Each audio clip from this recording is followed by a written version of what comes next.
Good morning, everyone. Welcome to Liverbird TV.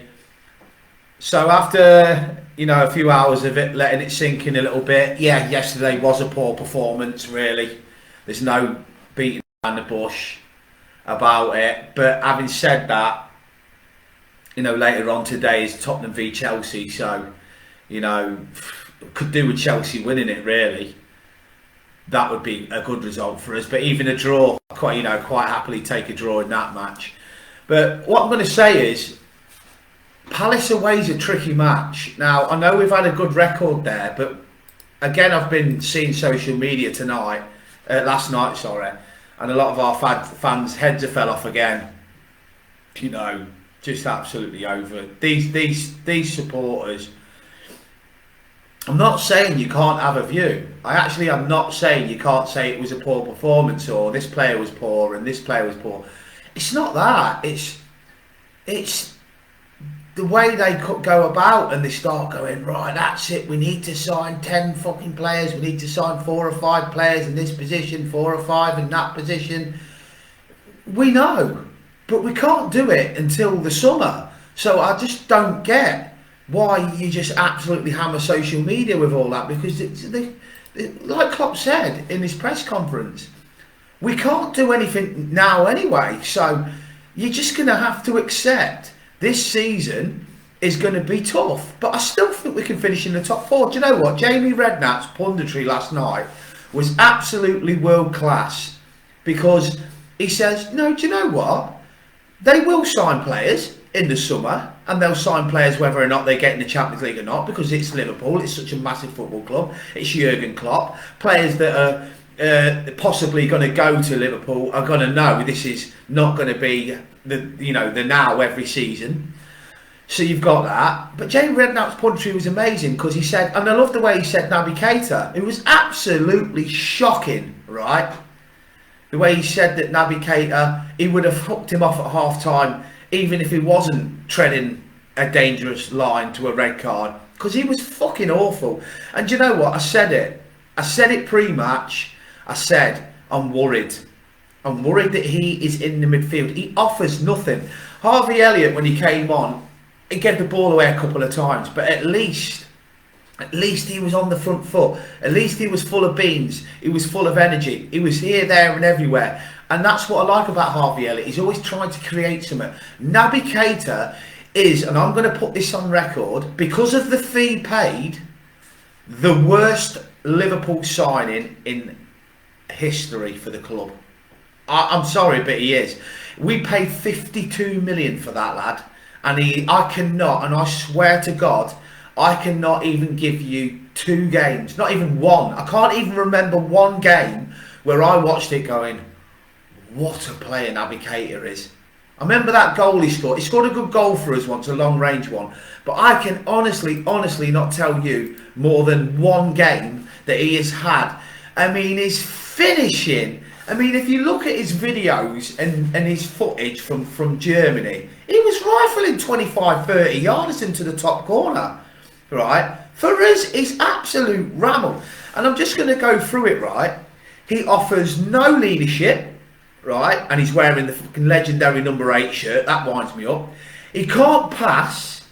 The only good ball he put through yesterday was just a hoof up front that Salah sort of connected onto, but he just booted it. There's no guile and no skill with it. So he hasn't got the technical ability of Thiago, where he can ping a ball left or right. He hasn't got the tackling and the pressing of a Gini Wijnaldum. He can't score. He don't assist goals. Now, I'm just going to back my theory up here, right? So, if you just hear me out on this, why this man should never play for Liverpool again, just because he is going anyway. I'm just going to give you his stats, right, for Liverpool Football Club since he's joined us, right? So Naby Keita, right, has played for Liverpool 84 games. We signed him in 2018. So in 5 years, he's played 84 games for us, right? And he's got 7 goals, right? 7 goals in 84 games. Now, if we just compare that to his 2 seasons at Red Bull Salzburg and Red Bull Leipzig. He got 17 goals in 59 games for Red Bull Salzburg. That's nearly 20 in 6 there, right? For Red Bull Leipzig, he got 14 in 58. Again, nearly 20 in 6 there. Not far off 20 in 6 there. For Guinea, he's got 11 in 50. Where's this player for Liverpool? He's just been absolutely shocking. And he has to go. And get that number 8 shirt off him as fast as possible. Now, this isn't a witch hunt. This is me, right? You can look at my previous videos. I have never, ever sort of gone solely on a player, apart from Dejan Lovren. And I give them at least 2 seasons before I start giving them the balls, because I always give foreign players a year to settle, and second season I expect to see them at least kicking on, and third season I expect to see what we paid for them. Naby Keita has been at Liverpool since 2018 and scored 7 goals and played 80 games in 5 years. That averages 20 a season, right? That's shocking. That's in all comps as well. Absolutely shocking. And I don't know whether Klopp's playing him to try and get him to sign a deal to possibly think about then selling him to recoup some of the money back. I just don't think Klopp wants to lose money on the lad that he paid 50 million for. But the problem is he's got to. And to hit the nail on the head, because I've had some lad giving me shit for calling out Keita, saying I should call out the English players. I do call out the English players. I call out any player if they're playing poor. That's just on an individual performance. I'm calling out Naby Keita on 5 years, right? Because he's been absolutely unbelievable. For £50 million, how can I put this in context? We paid 25 million for Gini Wijnaldum. He's double the value, right? We paid nothing for James Milner, right? I mean, it goes beyond belief, right? He's just absolutely crap and should never play again for us this season. And that's the Naby Keita bit out of the way. It was hard for me to come out of yesterday with a man in the match, but I'm going to give it to James Milner. And I'll tell you why. I just think his aggression in midfield, his aggression at right back, he made sure, because Trent was terrible yesterday defensively. I mean, he needs to switch on a little bit more. But, you know, Trent offers so much more. So this is why I'm calling out Naby Keita, because even Trent, for his faults defensively, he then still offers something going forward. So you kind of sacrifice that and you kind of say to yourself, do you know what? Yeah, I'll just take the rough for the smooth with Trent, because Trent offers a chance of whipping the ball in and doing this and that and the other. Naby Keita offers nothing. So, and do you know what? He was very lucky yesterday, because I'm going to be honest, that referee was a little bit biased towards us, I thought, yesterday. I thought he was very, very Liverpool in favour with a lot of the decisions. And he could have gone, because he didn't just get 1 chance on the second yellow, on the first to get a second. He had 2. Even Klopp looked at his tablet to try and think, shall I get him off now? I mean, but don't look at the result as a bad result, because it's not. It keeps the unbeaten run going. We've got 2 wins. So if you said before when we was on this bad run, if you said we'd get 7 points out of Everton, Newcastle and Palace, you'd have probably took it, because you'd have probably thought, right, we'll beat Palace, we'll beat Everton, and we'll get a draw away at Newcastle. Would have took that, because Newcastle were doing well. So I actually think 7 points out of 9 is good, because I'm going to tell you why. Manchester United and Newcastle are playing today in the cup final. Come on, Newcastle.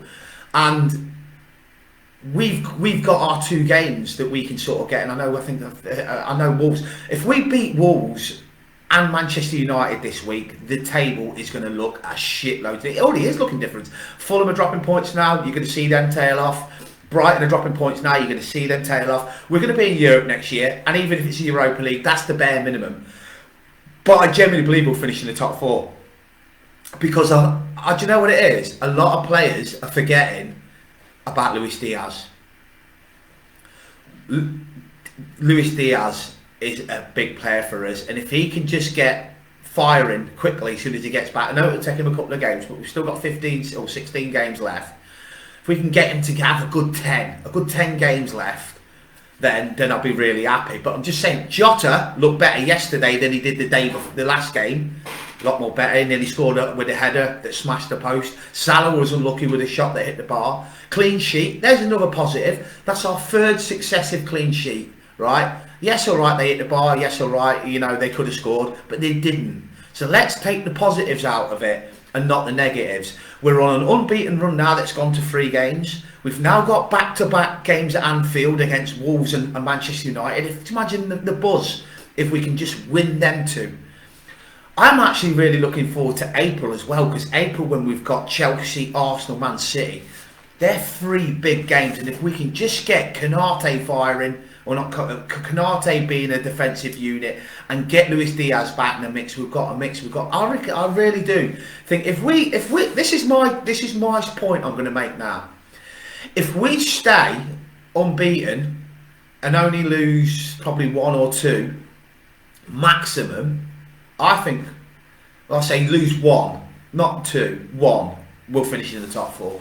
I believe that, because if you look at the fixtures we've got, if we win all of our games at Anfield, make Anfield the unit, the Colossus sort of 12th man unit that it normally is, and then win the away games or nick a draw here and there. So say when we go to Man City, if we can get a draw there or something like that, or when we go to Chelsea away, nick a win there or a draw there, because they're in a bit of transition at the moment, then I think we'll finish top 4. But you know what? If we don't finish top 4, and I'm going to say this, and we go out in the summer and we bring in, say, Jude Bellingham, and people say Jude Bellingham won't sign. Jamie Redknapp hit the nail on the head yesterday. I think he would, because Jude Bellingham is, what's he, 20-year-old, 19, 20 years old, right? A move to Real Madrid, if it's Real Madrid, because Real Madrid apparently can't afford him anyway, because Italy and Spain haven't really got the money we have. So people say that FSG won't spend the money, but they will, and even Redknapp said it yesterday they will, and it's because they know they have to, because they know they'll lose the fan base. They're not daft. They'll have the team of people that watch social media, and they'll have a gauge of fan pressure, and at the moment it's probably 80-20. 80% are waiting for FSG to sort it out and like them, and 20% are waiting for them to bury themselves, right? So the summer, I'm going to admit, the summer is when FSG either swing it swing the pendulum to a knockout and the FSG brigade go, or they just swing it in their favour and the FSG brigade will then go, there you go, we told you so. So it is a big summer, and I get that. The Europa League is not a bad competition. I've had some amazing memories in it, you know, obviously Dortmund and that and stuff like that. I got to the final. It's another European trophy that we could be favourites to go on and win, and it will get us into the Champions League for the following season. So if the bare minimum is the Europa League, then shit happens. We'll have to take that. We've been through worse times than this. I seen a comment last night, somebody said that this is the worst Liverpool side they've ever seen, and they've been a fan 40 years. Fuck off is my answer to that. The worst Liverpool side in your 40 years of supporting us. You clearly wasn't here when we were managed by Roy Hodgson. You clearly wasn't here when we were at the back end of Brendan Rodgers. So whatever you were watching for 40 years, I don't know. This is nowhere near the worst team. You keep forgetting the players that are just coming back from injury. Just coming back from injury. And not just 2 weeks out, 3-4 months out. Jota, Firmino, and obviously Van Dijk was a little bit shorter. These players have just come back from really long-term injuries. Arthur Melo played 90 minutes yesterday. Let's see what he's got. Fuck Naby Keita off. Fuck him off. Just let him train with the 23s. We don't need him. Get Arthur in midfield if you want an experienced midfielder. He's played for Barcelona, who paid 70 million for him, and Juventus. It was either Juventus that paid 70 million for him or Barca. Well, he played with Lionel Messi and all that, and Messi said he was one of the best sort of midfielders he's played with. So there's a player there. So if he's fit, he's played 90 minutes yesterday. He's not playing 90 minutes just so he can play for the 23s. Klopp's going to have a look at him. I know he's not in the Champions League squad, but who cares? We're out of that more or less anyway. So let's have a look at Arthur. Because I tell you something now, I'd rather have Arthur started in midfield yesterday than Naby Keita, if Bajcetic is going to be on the bench for a little rest.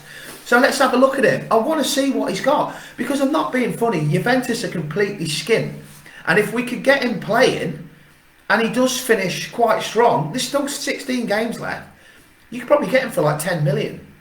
And if he can stay fit, you've got a lad there that's in his early 20s, I think he's 24, 25, 26 at the most, right? He's played for Juventus and Barcelona. All right, he had an injury for 4 months. It happens. Jota's just had a 4-month injury. Does that mean we just give up on him? You know? So it's just one of them. I look at it like this, right?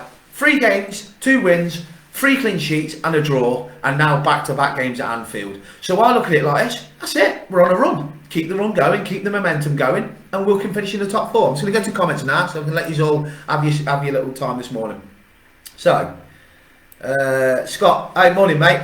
I got up to admit I was sticking up for Keita for years. I thought there was a player in there, but how wrong was I? He was atrocious. He should never play for us again. Totally agree, mate. And 99.9% of the fan base agree with that as well. 2 seconds, get a bit of my water.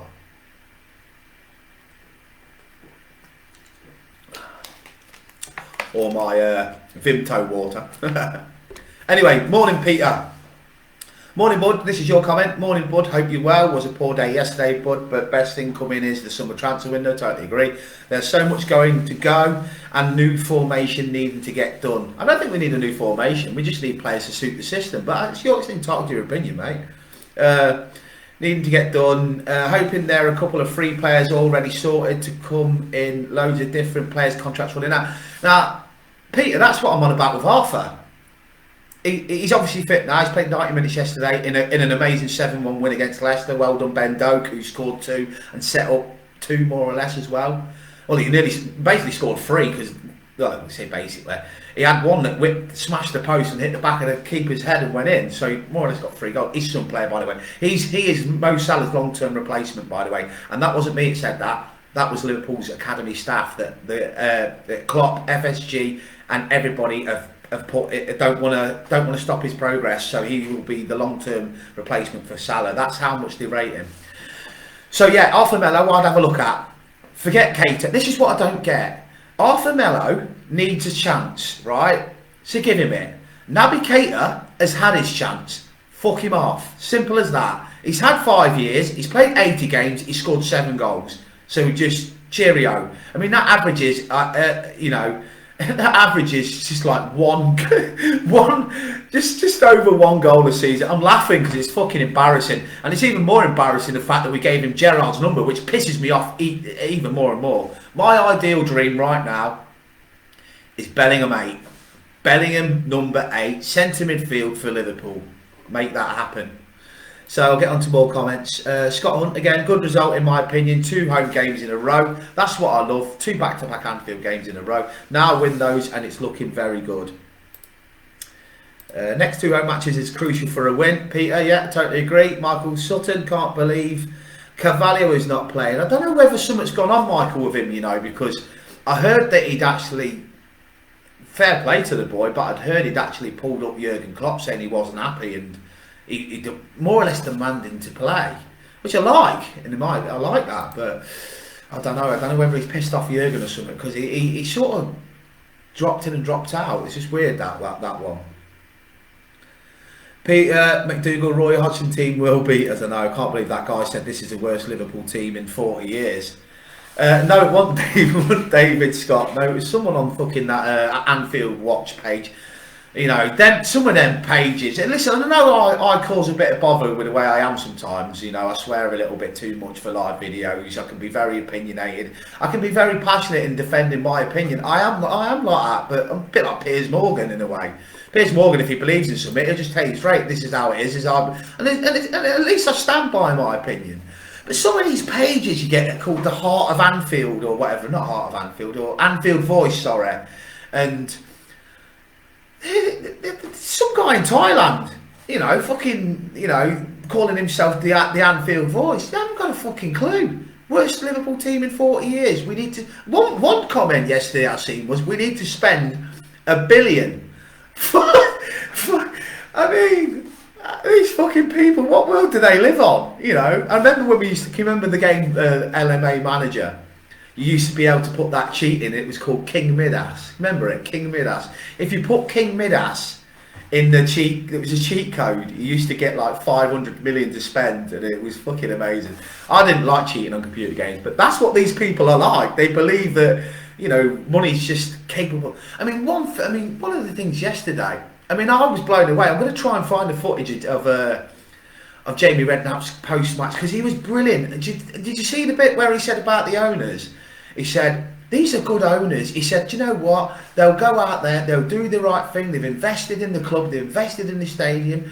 I believe that they'll go out there and they'll help Jurgen this summer. I think they're going to really go out there, you know. And I like Jamie Redknapp because he's just like me. He's just like the ones that... He wants what's best for Liverpool. And he doesn't do doom and gloom.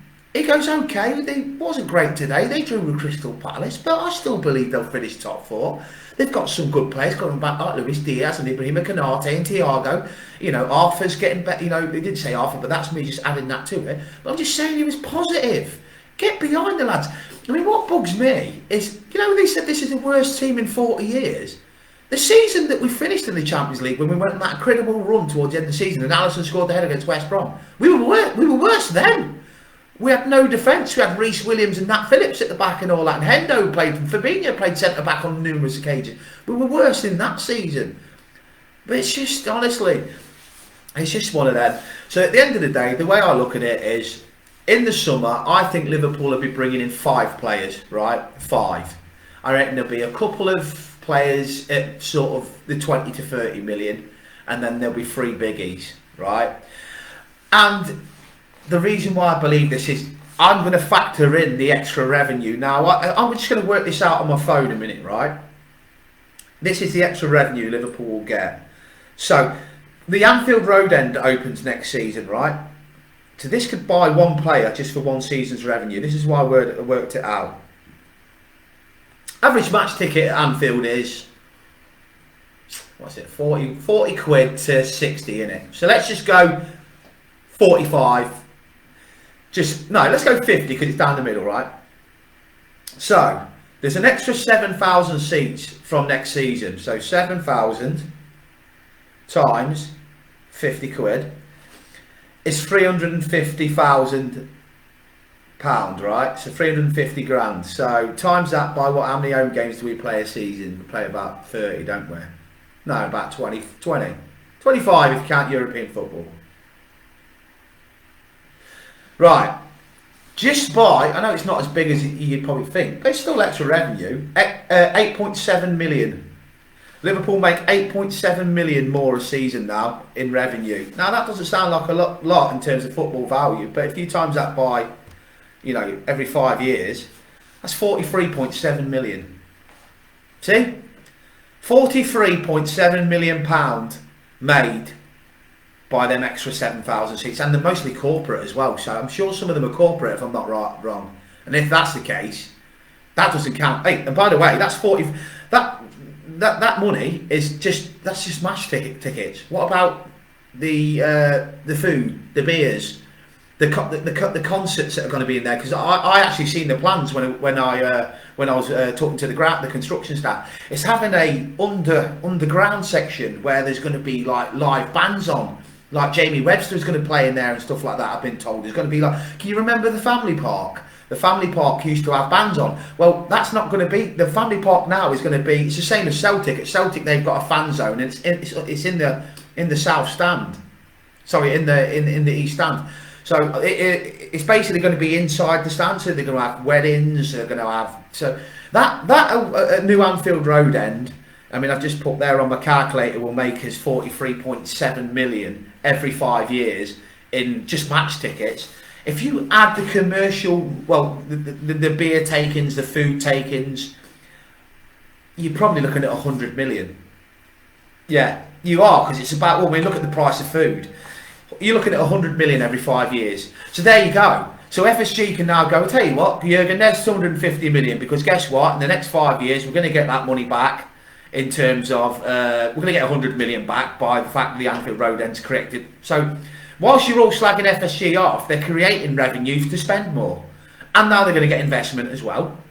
And obviously, if we can get a few quid for a couple of players, then as Peter's just said, there's a new TV deal coming through. It's going to be mega as well. So, like I say, this is just a short video, and I'm just going to go through the last few comments, and then basically certain areas. Stephen Lambert, good morning, mate. Certain areas need updating, which will come in the summer. Worse said in 40 years. What a load of bull. I know, Stephen, it's complete fucking ramble, isn't it? Complete nonsense. Yeah, I just read that one out by you, Anna Scott. Peter McDougall, think we'll have to pay 30 million something if we want to keep him. I'd love Sofian Amrabat. I'd love Amrabat, and I'd love Matheus Nunes and Jude Bellingham. That's my three centre midfielders that I'd want. Mason Mount, 4. That'd be great, wouldn't it? Them 4.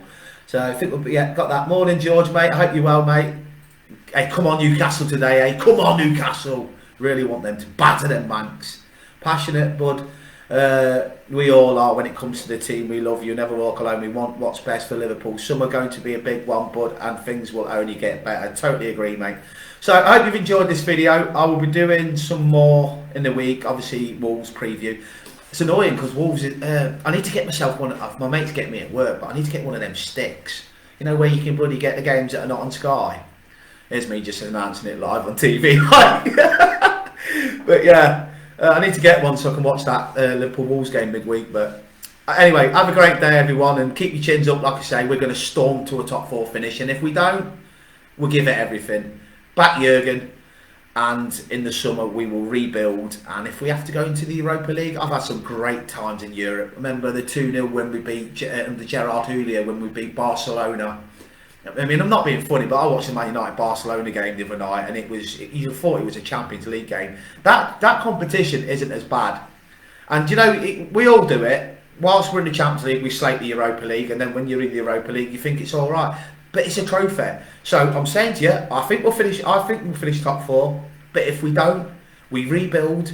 We're still going to be in Europe, and you know what? You can make a few quid if you go all the way to the latter stages. I think Rangers made 40 million. Getting to the final of the Europa League, so and then you make another 40 million for qualifying for the Champions League. So there's an 80 million